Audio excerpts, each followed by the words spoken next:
Snow drifted across the rolling grounds of Ashbourne Manor in silver ribbons, softening the edges of stone walls that had stood for centuries.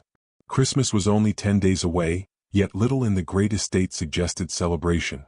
The windows glowed with candlelight, but the warmth stopped at the glass. Inside, silence lingered where laughter had once lived. Duke Frederick Ashbourne stood beside the library window, watching snow gather on the frozen gardens below. At 38, he carried himself with the dignity expected of a respected duke, but grief had carved quiet lines around his eyes. 5 years had passed since the accident that had taken his wife, Lady Catherine. 5 years, and still the loss followed him through every corridor of the manor. The house remembered her. That was the problem. Every Christmas ornament, every ribbon, every familiar melody carried an echo of the woman who should have been there. A sharp knock interrupted his thoughts. "Your Grace," the butler said. "The Christmas cook has arrived." Frederick nodded once. "Show her in." Moments later, a young woman stepped into the hall carrying 2 leather cases and a basket covered with a red cloth. She was not dressed like someone arriving at a noble estate.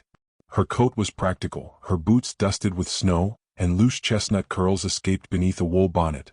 Yet there was something unmistakably bright about her expression, as though she carried sunlight despite the winter storm outside. "Miss Rosalie Everhart," she introduced herself with a respectful curtsy. Frederick studied her briefly. "You've traveled a long distance." "The roads were difficult," she admitted. "But Christmas is worth traveling for."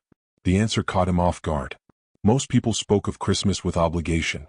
She spoke of it as though it were something sacred. Without another word, he directed a servant to show her to the kitchen. Rosalie thanked him and disappeared down the corridor. The Duke expected little. He had hired cooks before. None had managed to change anything. The problem was not the food. The problem was the sadness living inside the manor itself. The following morning, Rosalie discovered exactly how deep that sadness ran. William Ashbourne entered the breakfast room carrying himself with the seriousness of a grown man despite being only 13. He sat quietly and opened a book while ignoring the untouched pastries before him. Thomas, 10 years old, slid into his chair moments later and immediately hid a wooden frog beneath his brother's napkin. When William lifted it, Thomas laughed. When William failed to react, Thomas's smile faded. Little Emily arrived last. The 6-year-old carried a rag doll whose dress had long ago begun to fray. She climbed into her chair and asked the same question she asked every Christmas. "Do you think Mama liked snow?" A silence settled over the table. Frederick looked away. William lowered his eyes. Thomas suddenly became interested in his spoon. Emily received no answer. Rosalie watched from the doorway. She saw something that had nothing to do with missing decorations or holiday traditions. The family had forgotten how to speak about happiness. By noon she had a plan.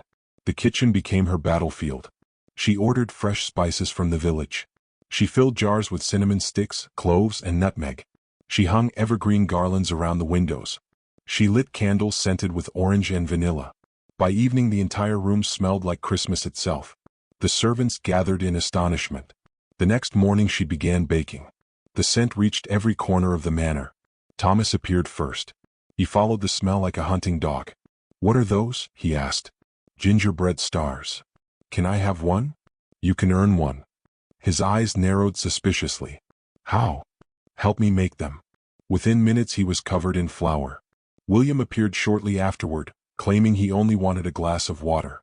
Rosalie handed him a rolling pin before he could escape. Soon both boys stood at the worktable shaping dough. Their first attempts looked terrible. Rosalie praised them anyway. Emily arrived carrying her doll. Rosalie immediately found a tiny apron for both child and toy. The little girl's delighted laugh echoed through the kitchen. For the first time in years, Frederick heard genuine joy somewhere inside his home. The sound stopped him in the corridor. He followed it without realizing. When he reached the kitchen doorway he froze. The scene before him felt almost impossible. Rosalie stood at the center of the room surrounded by flour, cookie cutters, and laughing children. Thomas proudly displayed a gingerbread soldier missing one leg. William was pretending not to enjoy himself while secretly competing to make the best decorations. Emily sat beside Rosalie adding colorful sugar crystals to star-shaped cookies. All 3 children were smiling. Not politely. Not briefly. Truly smiling.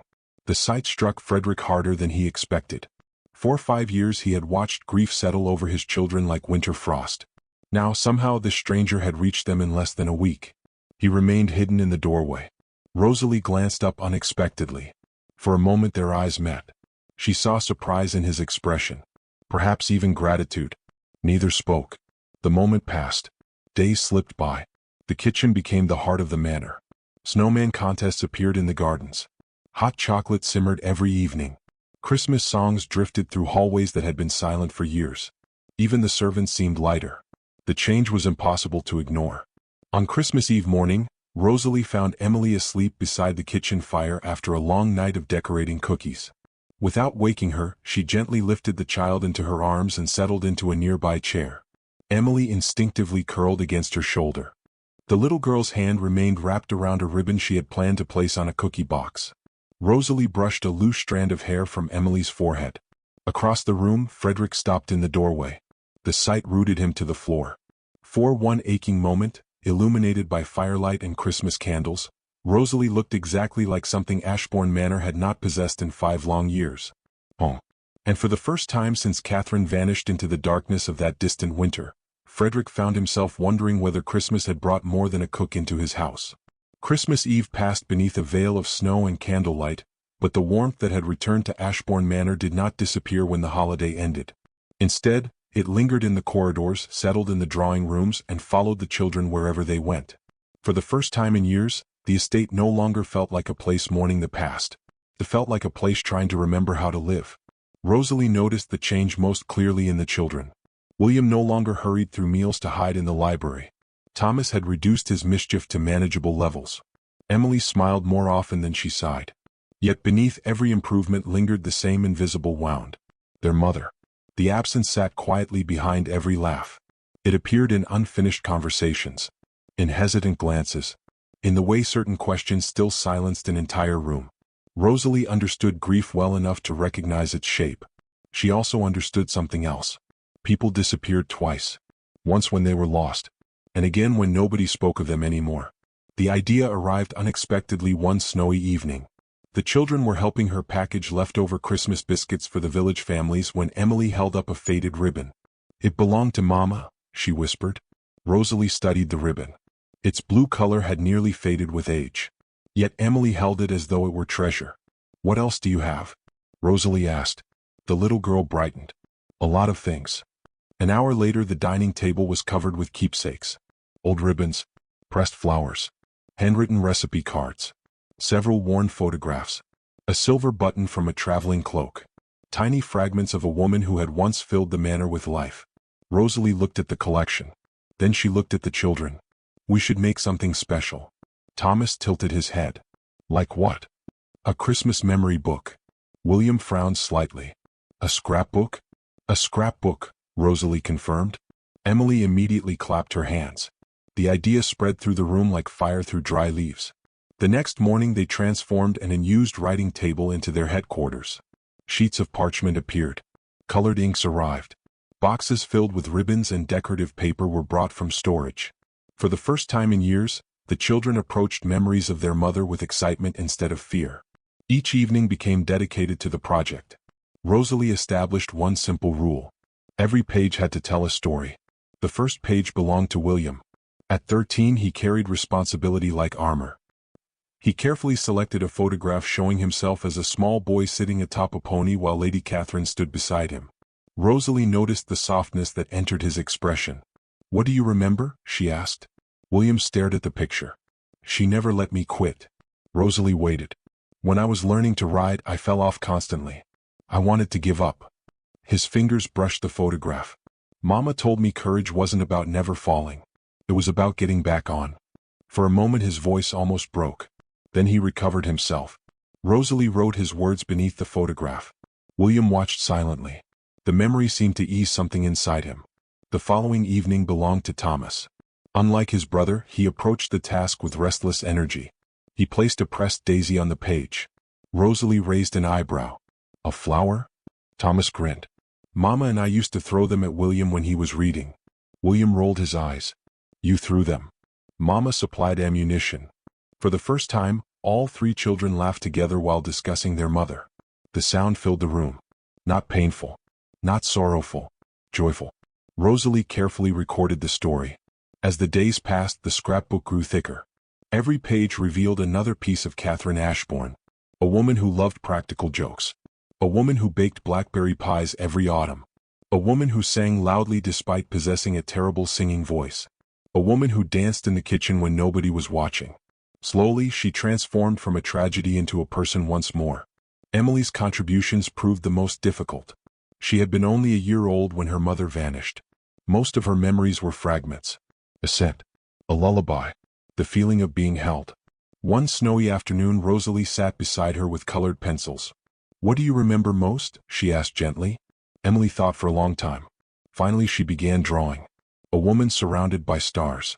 The proportions were uneven. The lines were crooked. Yet the emotion behind the image was unmistakable. "Why stars?" Rosalie asked. Emily smiled. "Because when I was little, I thought Mama hung them in the sky every night." Rosalie felt tears sting her eyes. She carefully placed the drawing into the scrapbook. By the end of the week, it had become more than a project. It had become a ritual. A place where grief could breathe without overwhelming anyone. Even Frederick could no longer remain distant. For several evenings he watched from the doorway. Then one night Rosalie handed him an empty page. His expression immediately tightened. "I don't think that's a good idea." "Why?" He looked away. "Because some memories are difficult." Rosalie's voice remained gentle. "So are the ones your children are carrying alone." The room fell silent. William lowered his gaze. Thomas stopped fidgeting. Emily watched her father hopefully. Frederick slowly sat down. For several moments he said nothing. Then he picked up a pen. The story he shared was simple. The first Christmas after their marriage. A snowstorm had trapped him and Catherine inside a tiny hunting lodge far from the manor. The cook had fallen ill. Neither of them knew how to prepare dinner. The meal had been disastrous. The turkey burned. The pudding collapsed. The kitchen nearly caught fire. But your mother insisted it was the best Christmas she'd ever had. The children listened in complete silence. A rare smile touched Frederick's face. She said perfection was overrated. The smile vanished almost immediately. Yet it had existed. And that mattered. Night after night the scrapbook expanded. The children began anticipating each new page. The servants contributed memories. Old photographs emerged from forgotten drawers. Recipe cards appeared from storage boxes. The project stitched together pieces of a family that had slowly unraveled over 5 years. Then late one evening Rosalie discovered something unexpected. Hidden between the pages of an old recipe book was a folded letter written in Catherine's hand. The paper had yellowed with age. The ink remained clear. Rosalie carefully unfolded it. Across the room, Frederick froze when he recognized the handwriting. William stepped closer. Thomas stopped breathing. Emily clutched Rosalie's sleeve. No one spoke as Rosalie lowered her eyes to the first line. The room seemed to hold its breath alongside them. Because after 5 years of silence, Lady Catherine Ashbourne was about to speak again. The letter changed everything. Not because it contained a secret. Not because it revealed some hidden truth. Its power came from something far simpler. Lady Catherine Ashbourne's voice seemed alive within its carefully written lines. 4 days afterward, the scrapbook became the center of life at Ashbourne Manor. Every evening the family gathered beside the fire to read another memory, examine another photograph, or add another story. The children no longer spoke of their mother as though she belonged only to the past. She felt present again, woven through every page they created together. Even Frederick seemed different. The heavy reserve he had carried for years no longer appeared quite so impenetrable. Rosalie noticed him smiling more often. Not frequently. Not easily. But enough to matter. One bright winter morning, the village prepared for its annual Christmas market. Colorful banners stretched between buildings. Evergreen wreaths decorated every doorway. Fresh snow covered the rooftops in a blanket of white. The children begged to attend. Frederick eventually agreed. By noon, the entire family was traveling through the bustling market square. The scene felt almost magical. Lanterns glowed above crowded stalls. Musicians played cheerful holiday tunes. The scent of roasted chestnuts drifted through the crisp air. Merchants displayed handmade toys, scarves, ornaments, and baked goods. Emily spun in circles beneath falling snowflakes. Thomas darted between booths searching for trouble. William tried unsuccessfully to pretend he was too old to enjoy any of it. Rosalie watched them with quiet satisfaction. For the first time since arriving, she saw something remarkable. The children were no longer simply surviving Christmas. They were living it. The realization filled her with unexpected happiness. Then everything changed. Emily stopped walking. The little girl froze so suddenly that Rosalie nearly collided with her. "What is it?" she asked gently. Emily did not answer. She stared across the crowded square. Her face had gone pale. The child's eyes remained fixed on a woman standing beside a stall filled with Christmas ornaments. The woman wore a dark green cloak trimmed with fur. Snowflakes settled on chestnut-colored hair. She appeared entirely unaware of the attention focused upon her. Emily's lips parted. Then she whispered 4 words. "She looks like Mama." The world seemed to pause. Rosalie followed the child's gaze. At first she expected nothing. Grief often created illusions. People saw familiar faces everywhere when they missed someone deeply enough. Then she saw the woman, and her breath caught. The resemblance was astonishing. Not merely similar. Striking. The same eyes. The same profile. The same graceful posture visible even beneath heavy winter clothing. Rosalie felt a chill unrelated to the weather. Frederick looked toward the stranger. His expression hardened almost immediately. "No," he said quietly. Emily turned to him. "But Papa." "No." The response came too quickly, too firmly, as though he feared allowing himself even a moment of hope. William studied the woman carefully. His face revealed uncertainty. Thomas stared openly. Rosalie could not look away. The stranger laughed at something a merchant said. The sound failed to reach them through the crowd. Moments later she gathered her purchases and moved away.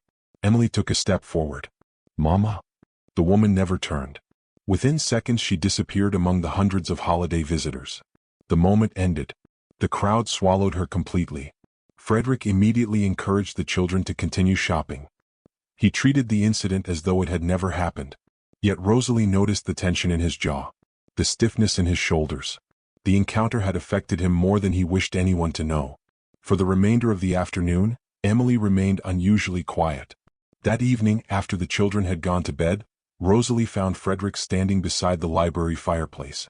He stared into the flames. "You saw her too," Rosalie said. He did not pretend otherwise. "I saw a resemblance." "It was more than that." Frederick shook his head. 5 years of wishing can make people see anything. Rosalie studied him. "You don't believe that." For a moment he said nothing. Then he looked away. "No," he admitted softly. "I don't." The confession lingered between them. Painful. Dangerous. Because hope was often crueler than grief. The next morning Rosalie returned to the market alone. She told nobody where she was going. She wasn't entirely sure why she felt compelled to search. Perhaps it was curiosity. Perhaps concern for Emily. Or perhaps some instinct she could not explain. The market was quieter than the day before. She spent hours walking through rows of stalls. Nothing. Then, just as she prepared to leave, she spotted the woman again. This time she stood outside a bakery purchasing bread. Rosalie's heart accelerated. She followed from a distance. The stranger left the village, crossed a stone bridge, continued toward a small neighboring settlement several miles away. Rosalie maintained enough distance to avoid being noticed. Eventually the woman entered a modest cottage near the edge of the village. Rosalie remained hidden behind a stand of bare winter trees. She watched smoke rise from the chimney. The woman never emerged. Questions multiplied. Who was she? Why did she resemble Catherine so closely? Coincidence seemed increasingly unlikely. Yet the truth felt impossible. Late that afternoon Rosalie approached a nearby shopkeeper. She described the woman carefully.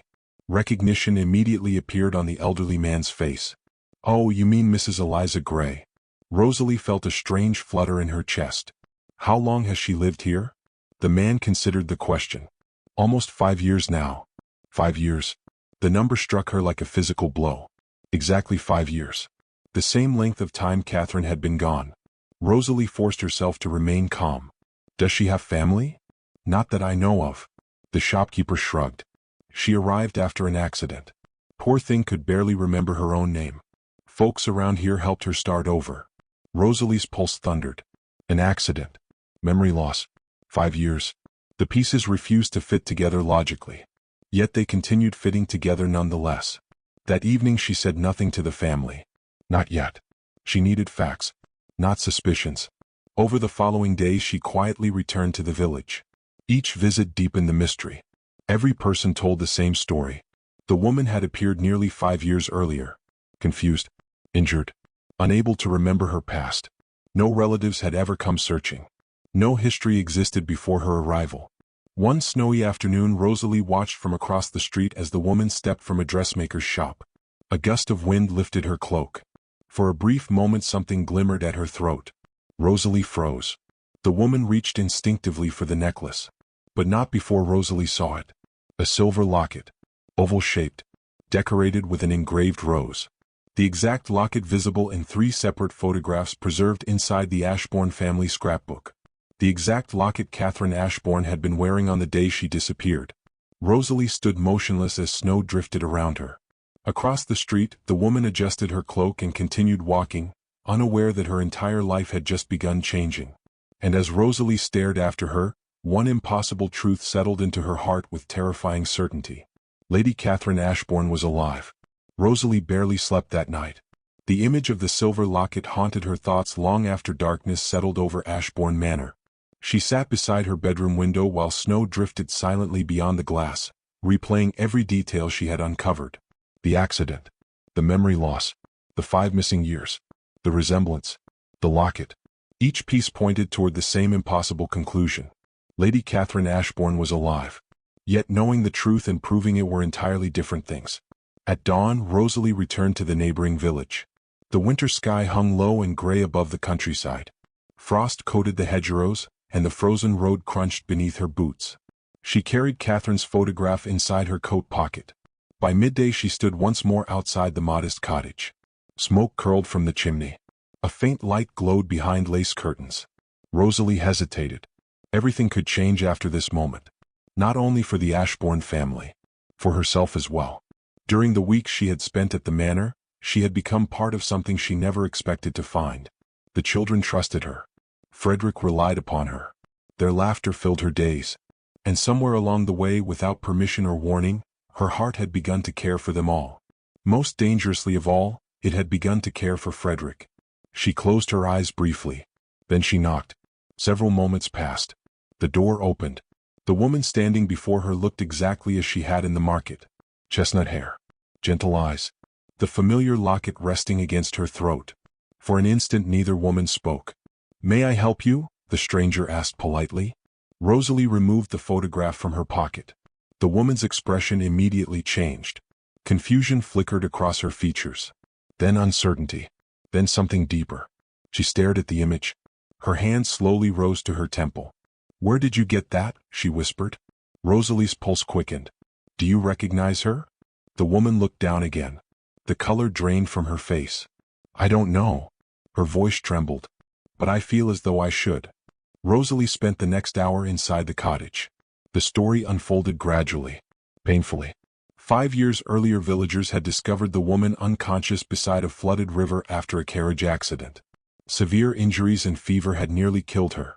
When she finally recovered, her memory was gone. She remembered nothing. Not her family. Not her home. Not even her own name. The villagers had called her Eliza because she could not tell them who she was. She had lived under that identity ever since. Listening to the story felt like watching pieces of a shattered mirror being slowly reassembled. By the time Rosalie left the cottage, she no longer doubted the truth. The woman was Catherine. The missing Duchess. The mother the children mourned. The wife Frederick believed dead. The discovery should have filled Rosalie with joy. Instead, her heart ached. Because she also understood what came next. If Catherine returned, everything would change. That evening Frederick found her standing alone in the library. One glance at her face told him something was wrong. "You found something." It wasn't a question. Rosalie nodded. For several seconds she could not speak. Then she handed him the photograph. "I found her." Frederick stared at her. The room became impossibly still. "What do you mean?" The words emerged as little more than a whisper. Rosalie forced herself to continue. "She's alive." His face went completely blank. The reaction frightened her more than tears would have. "Frederick." "No." The denial sounded broken. "She survived the accident. She lost her memory. She's been living under another name." The Duke remained motionless, as though the information could not penetrate the walls he had built around himself. Then suddenly he sat down. His hands trembled. For 5 years he had carried grief. Now grief and hope were colliding inside him. Neither knew how to survive beside the other. The following day they traveled together to the village. Neither spoke much during the journey. Snow covered the fields. The sky remained pale and silent. Rosalie watched Frederick grip the carriage seat so tightly that his knuckles whitened. When they reached the cottage, he stepped out first. The door opened. Catherine appeared. For several heartbeats the world seemed to stop. She looked at him. He looked at her. 5 years of loss stood between them. Neither moved. Neither spoke. Then tears filled Catherine's eyes.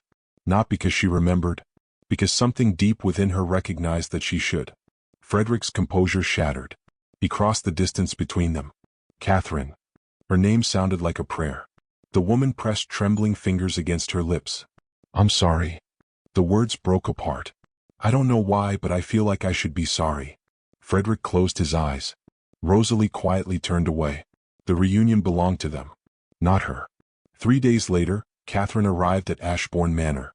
The children knew only that their father had important news. Emily waited anxiously in the entrance hall. Thomas paced beside the staircase. William stood unnaturally still. The carriage rolled into view. Everyone rushed toward the doors. Rosalie remained behind. Her chest felt impossibly tight. The carriage stopped. The door opened. Catherine stepped out. Emily gasped. For one suspended moment nobody moved. Then the little girl ran. Mama? The cry echoed through the entire manor. Catherine dropped to her knees instinctively. Emily threw herself into her arms.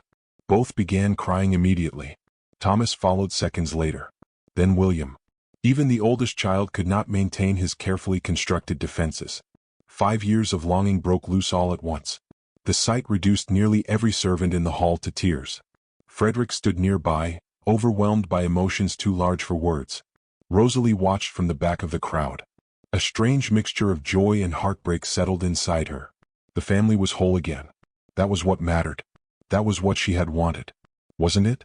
Over the following days, Catherine slowly settled into the manor. The children refused to leave her side. Emily slept beside her whenever possible. Thomas followed her through corridors asking endless questions. William watched her constantly, afraid she might disappear again. Yet one painful truth remained. Catherine remembered nothing. Not the manor. Not the children. Not Frederick. Every interaction felt both beautiful and heartbreaking. She loved them instinctively. Yet the memories connecting them remained lost. Christmas morning arrived beneath fresh snowfall. The reunited family gathered together beside the grand tree. The children laughed. The servants celebrated. Hope filled every room. And yet Rosalie felt increasingly invisible. Her purpose had ended. The family no longer needed a Christmas cook. They had each other. Late that night she quietly returned to her room and began packing her belongings. Folded dresses disappeared into a suitcase. Recipe books were carefully wrapped. The small collection of drawings Emily had given her rested in trembling hands. Tears finally appeared. Not because she regretted her choice. Because doing the right thing sometimes hurt. Outside her window, snow drifted across the sleeping manor. Downstairs, the family she had helped reunite sat together for the first time in 5 years. And as Rosalie closed her suitcase, convinced her place at Ashbourne Manor was over, a faint knock sounded at her bedroom door. When she opened it, she found Catherine standing there alone. Catherine stood quietly in the doorway while snow drifted beyond the bedroom window. For several moments neither woman spoke. Rosalie quickly wiped at her eyes and attempted a smile. I didn't hear you knock. I think you did.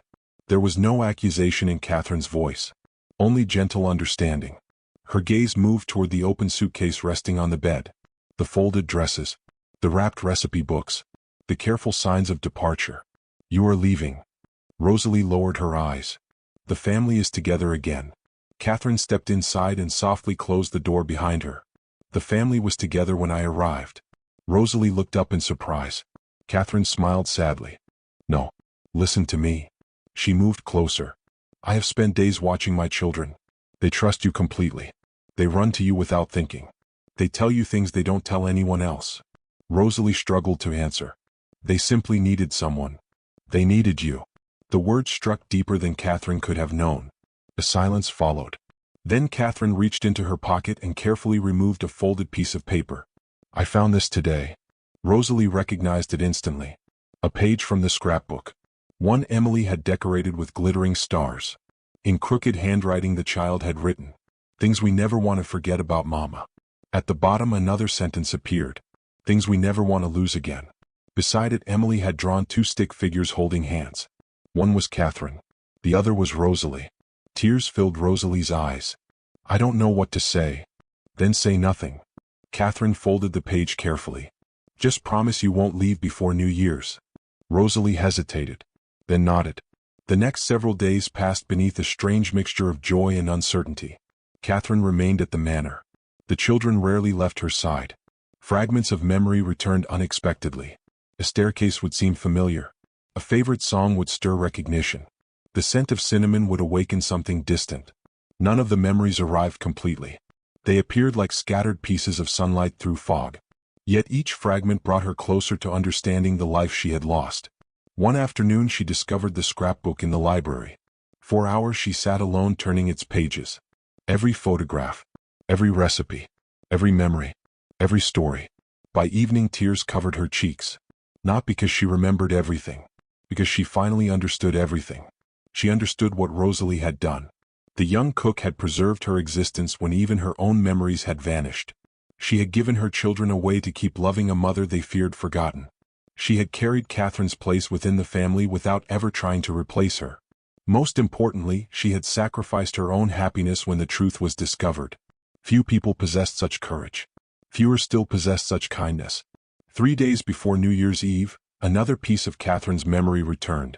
It arrived while sorting old documents with Frederick. A name, a village, a church. Then another memory followed. And another. Within hours, a devastating truth emerged. That evening Catherine asked Frederick to meet her privately in the library. Rosalie remained unaware of the conversation. The children slept upstairs. Snow tapped softly against the windows. Frederick immediately recognized the seriousness in Catherine's expression. What is it? She sat opposite him. My memories are returning. Relief briefly crossed his face. Then she continued. Not all of them, but enough. The relief disappeared. What do you remember? Catherine folded her trembling hands together. The years after the accident. Frederick remained silent. She forced herself onward. I remembered a church. His expression tightened. A church? Catherine nodded. I remembered standing before a minister. Understanding slowly dawned. His face turned pale. And for the second time in 5 years, his world shifted beneath his feet. The truth emerged piece by piece. During her years without memory, Catherine had eventually built a new life. She had met a widowed schoolmaster. A kind man who knew nothing about her missing past. She had known nothing herself. They had married. Not out of deception. Not out of betrayal. Out of simple human companionship. The marriage had been real. Legal. Entirely innocent. The schoolmaster had died 2 years earlier from illness. Only afterward had Catherine continued living alone. Frederick listened without interruption. When she finally finished, silence filled the room. The revelation should have caused anger, bitterness, resentment. Instead, Frederick felt only sorrow for everything she had endured. Neither of them had chosen any of it. When he finally spoke, his voice was gentle. You did nothing wrong. Tears slipped down Catherine's cheeks. Neither did you. The following days brought difficult conversations. Lawyers confirmed the reality of the situation. The marriage Catherine had entered while suffering memory loss remained legally valid. The life she once shared with Frederick could not simply resume. The past could be honored, but it could not be recreated. Surprisingly, the truth brought peace rather than devastation, because somewhere during the lost years both had changed. They still cared for one another deeply. They always would. Yet the love they once shared belonged to another chapter of their lives. Friendship remained. Respect remained. Gratitude remained. The romantic bond had quietly become something different. Neither tried to force it back into existence. New Year's Eve arrived beneath falling snow. The manor glowed with candlelight. Garlands decorated every doorway. Laughter echoed through rooms that had once known only silence. The children believed they were gathering for a simple celebration. They knew nothing of the decisions already made. After dinner, Catherine rose from her chair. The room gradually fell quiet. Every face turned toward her. She looked first at her children, then at Frederick, finally at Rosalie. Emotion filled her voice. For 5 years, my family lived with an absence that none of us understood. The room became completely silent. I was gone. William lowered his eyes. Thomas reached for Emily's hand. Catherine continued. My children had no mother. Tears glistened in her eyes. My husband had no partner. She turned toward Rosalie. Then someone extraordinary walked through our front door carrying flour, cinnamon, and more courage than she knew. Rosalie immediately shook her head. Catherine. No. Catherine smiled through tears. You deserve to hear this. The room listened. Every servant. Every family member. Every soul gathered there. For 5 years my children had no mother. Rosalie gave them one. Emily began crying. For 5 years my husband had no happiness. Rosalie gave him that too. Rosalie could no longer look up. Emotion tightened her throat. Then Catherine crossed the room. She stopped directly before her and extended her hand. Stay. Rosalie blinked. What? Stay. The word came again. Firm. Certain. Not as a request. As a gift. Not as a cook. Tears streamed down Emily's face. Not as a servant. William smiled through his own tears. Not as a guest. Thomas nodded eagerly. Catherine squeezed Rosalie's hand. As family. The children moved first. Emily threw herself into Rosalie's arms. Thomas followed immediately. William joined seconds later. Their embrace nearly knocked her backward. Please stay, Emily whispered. Frederick watched the scene in silence. Then his eyes met Rosalie's. Everything unspoken between them finally became clear. The months ahead passed like the turning of a beautiful page. Spring softened the frozen countryside. Summer filled the gardens with color. Autumn painted the estate in gold. And when Christmas returned once more to Ashbourne Manor, it brought something none of them had expected a year earlier. A wedding. The manor celebrated for days. Frederick and Rosalie married surrounded by the people who loved them most. William stood proudly beside his father. Thomas grinned through the entire ceremony. Emily scattered flower petals with great seriousness. Aunt Catherine herself watched from the front row, smiling brighter than anyone. 1 year after Rosalie first arrived at the manor, the family gathered around the kitchen table where everything had begun. Cookies covered every surface. Flour dusted sleeves and cheeks. Laughter filled the room. Frederick stood beside Rosalie. William argued with Thomas about decorations. Emily carefully placed sugar stars onto gingerbread cookies. And Catherine laughed as she helped them all. No bitterness remained. No jealousy. No villains. Only healing. Only gratitude. Only love in its many forms. Rosalie looked around the crowded kitchen and felt her heart overflow. She had arrived as a temporary Christmas cook. She had planned to leave as quietly as she came. Instead, she had helped return a lost mother to her children, restored a broken family, and found a place where she truly belonged. Outside, snow drifted softly across the grounds of Ashbourne Manor. Inside, the people gathered around the table looked less like relatives and more like a miracle. And as candlelight danced across smiling faces, Rosalie realized the greatest Christmas gifts were never wrapped beneath trees. Sometimes they arrived disguised as second chances. Sometimes they arrived disguised as forgiveness. And sometimes they arrived as family. Rosalie came to Ashbourne Manor to cook Christmas dinner. She never imagined she would help bring a family back together and become part of it forever.